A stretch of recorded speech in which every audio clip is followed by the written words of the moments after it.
کیونکہ اس وقت جو امپارٹنٹ ہے وہ ہے فیض آباد دھرنا کیس، اور فیض آباد دھرنا کیس میں سپریم کورٹ کی 3 رکنی بینچ نے جو فیصلہ دیا تھا، جس میں کہا گیا تھا کہ ایڈوکیٹ اٹارنی جنرل حکومت سے یہ نوٹیفیکیشن لے کر آئیں کہ وہ انکوائریز اینڈ کیا ہوتا ہے انکوائریز کمیشن ایکٹ جو بھی ہوتا ہے اس کے تحت ایک اعلیٰ سطحی اور با اختیار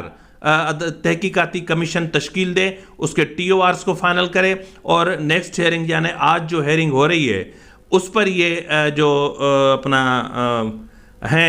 جو جواب ہے اور جو نوٹیفیکیشن ہے وہ جمع کروائیں گے،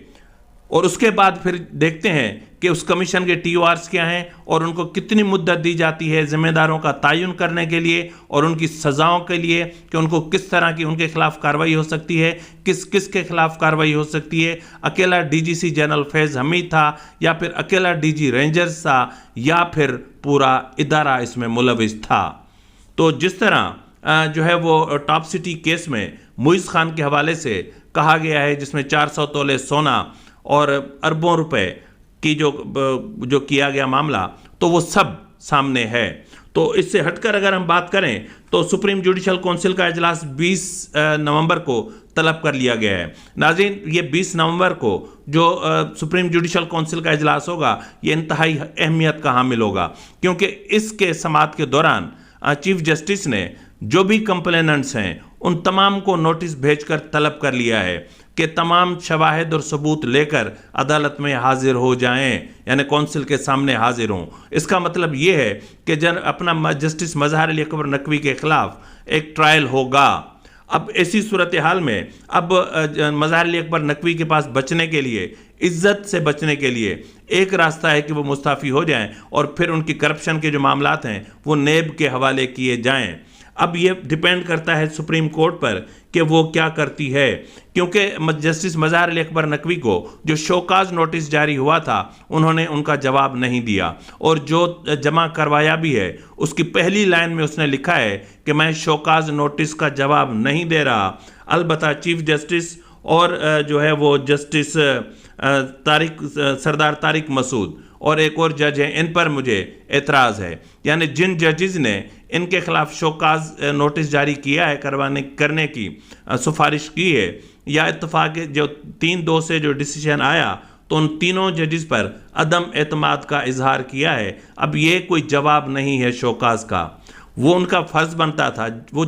جسٹس ہیں، وہ ایک اعلیٰ ترین عدالت کے منصب پر بیٹھے ہیں، ان کا فرض بنتا تھا کہ وہ بتاتے کہ جی یہ الزامات غلط ہیں اور بے بنیاد ہیں، اور جو شوکاز نوٹس میں پوچھا گیا تھا وہ بتاتے، اور انہوں نے وہی پی ٹی آئی والی جو پرانی روایت ہے اس کو برقرار رکھتے ہوئے، اسی کو مد نظر رکھتے ہوئے انہوں نے ڈیلے ٹیکنکس یوز کرنے کی کوشش کی کہ معاملات کو کسی بھی طریقے سے ڈیلے کیا جائے، لیکن ان کو پتہ نہیں ہے کہ اب سپریم جوڈیشل کونسل ایکٹیو ہو چکی ہے۔ سپریم جوڈیشل کونسل اب ایک الگ انسٹیٹیوشن یا ایک الگ ادارہ بننے جا رہی ہے، اور اس کے آگے سب کے سب جواب دے ہوں گے۔ اب جس طرح ہیومن رائٹس سیل کے 1,68,000 درخواستیں ڈسپوز آف کی گئیں، ان کو جلا دیا گیا، تلف کر دیا گیا، اس لیے کہ چیف جسٹس ثاقب نثار نے چیمبر ہیئرنگ کر کے اور وہ جو درخواستیں تھیں یا جو ریکارڈ تلف کیا گیا ہے ان میں اربوں روپے کی یا کروڑوں روپے کی کرپشن کی، چیمبر ہیئرنگز کر کے۔ بھائی تم چیف جسٹس ہو، تمہارا کیا کام ہے کہ تم چیمبر ہیئرنگز کر رہے ہو؟ اوپن کورٹ میں آؤ نا۔ اور دوسری بات یہ کہ اپنا جسٹس اطہر من اللہ نے جو الگ نوٹ دیا ہے اس میں ہیومن رائٹس سیل کو ہی ایلیگل قرار دے دیا ہے، کیونکہ وہ سپریم کورٹ کے رولز آف پروسیجر کے مطابق نہیں تھا۔ تو اس لیے اگر وہ رولز آف پروسیجر کے مطابق نہیں تھا تو پھر اس سیل کے قیام اور پھر اتنے ریکارڈ کو تلف کرنے کی F I R Saqib Nisar کے خلاف کیوں داخل نہیں ہوتی؟ تو بہرحال ناظرین، جو بھی ہو، جسٹس مظہر علی اکبر نقوی کے میرے خیال میں وہ عزت سے نہیں جانا چاہتے، کیونکہ ان کا کنڈکٹ ہی جج جیسا نہیں ہے، ان کا بیہیویئر ہی جج جیسا نہیں ہے، تو وہ جج کیسے رہ سکتا ہے؟ تو بہت سارے سوال ہیں۔ اب دیکھتے ہیں کہ سپریم جوڈیشل کونسل اس حوالے سے کون سا اقدام اٹھاتی ہے. اور جس طرح میں نے کہا کہ معیز خان کے کیس میں آرڈر میں عدالت نے کہا ہے کہ اپنا اس وقت ڈی جی سی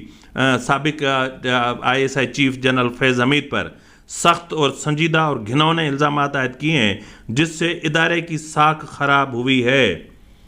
تو اس میں تو کوئی شک بھی نہیں ہے نا. اور اس کے علاوہ اٹارنی جنرل نے بھی اس وقت عدالت کو یقین دہانی کرائی تھی کہ جو یہ آرڈر جاری ہوگا اس پر عمل درآمد کے لیے وہ یقین دہانی کرائی تھی عدالت کو کہ وہ ہر ممکن اقدامات کریں گے. تو ظاہر ہے کہ یہ بہت بڑا آرڈر ہے. یعنی جسٹس مظاہر علی اکبر نقوی اور جنرل فیض حمید پھر وایا جنرل قمر جاوید باجوہ جنرل ثاقب نثار. سمجھ لیں کہ ان کے دن گنے جا چکے ہیں. اب گھڑی کی ٹک ٹک ٹک ٹک ان کے مستقبل کے انجام کے طرف بڑی تیزی سے بڑھ رہی ہے. اب دیکھنا یہ ہے کہ کیا جنرل فیض حمید کے خلاف ایف آئی آر ہوتی ہے, کیا جنرل فیض حمید کو بحال کر کے اور ان کا کورٹ مارشل کیا جاتا ہے, کیا ان کے جرائم کی تحقیقات کی جاتی ہے. یہ حقائق تبھی منظر عام پر آئیں گے جب پاک فوج کے اندر جو احتساب کا عمل ہے اس کو ریوائز نہیں کیا جاتا, اس کو ریوزٹ نہیں کیا جاتا اور اس کو انڈیپینڈنٹ اور اسٹرینتھن نہیں کیا جاتا. تب تک یہ جو جرنیلز ہیں یہ اسی طرح کے سنگین جرائم کرتے رہیں گے اور ان کو کوئی نہیں روک سکے گا. فی الوقت کے لیے اتنا ہی. ملتے ہیں اگلے پروگرام میں. تب تک اجازت دیجیے. فی امان اللہ.